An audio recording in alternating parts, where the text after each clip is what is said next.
probably wondering why I have a purple bag on my head. It's because I don't have purple hair anymore, okay? Hello, my lovelies. Today we are going to talk about one of my new favorite things. Nope. It's not Boo Boo Stewart in a maroon beanie, but Disney's Descendants. I'll be giving a review with my thoughts and feelings about the film, and I will try to do it in a very timely manner. So let's get going, shall we? The movie starts out with a classic storybook opening. Oh no, wait.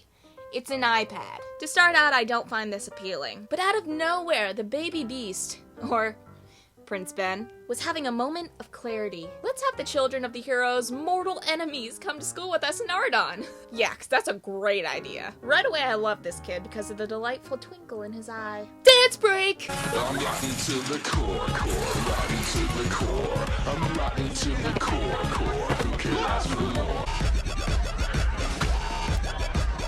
And now we're introduced to Mal, Evie, Jay, and the delightful baby Carlos. And also Glinda! I mean Maleficent.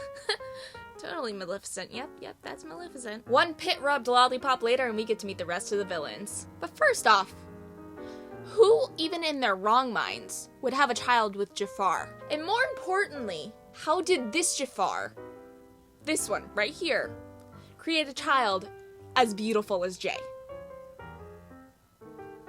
Anyways, a few fancy gifts later, and they're on a golden bridge with candy and other unknowns, such as Reese's Cups. Another thing, everyone in Ardon is dressed in Disney bounds. Disney bounds, okay? Like, if you ever needed to come up with a Disney bound for any character, just watch this movie, you'll have no problem finding one. Enter in Doug, who, by the way, is completely adorable. Like, seriously, way to go, Dopey. You literally made a better child than Prince Charming. Skip forward a few scenes to find our baby villains breaking into a museum to find Fairy Godmother's wand. And enter in a wild Kristen Chenoweth with the second musical number in the film. Was this advertised as a musical? I seriously have no idea how this musical number happened, but I thank God every day that I got to see Glinda play Alphaba. A few bad video screens later, a new hairdo and a mention of a coronation, and we have another plot point. Get the guy, get the wand.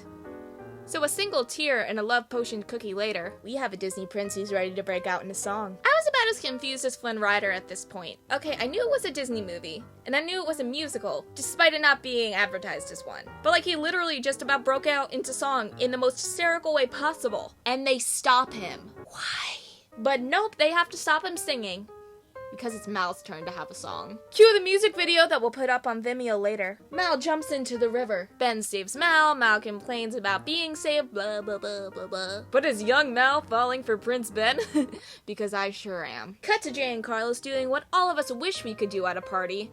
Drink out of the chocolate fountain. And oh no, Mummy and Daddy don't approve of dear Mal. First off, why? She hasn't done anything remotely evil. She's sarcastic, sure, but really?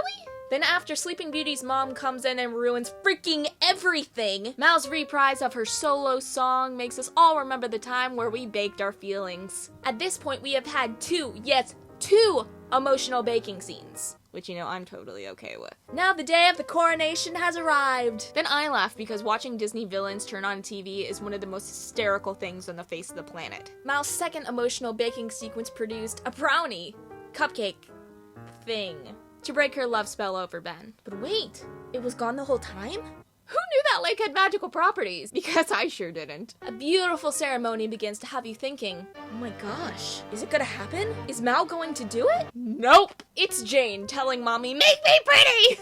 First off, I want to thank Disney for putting this scene in the film. Second off, Jane.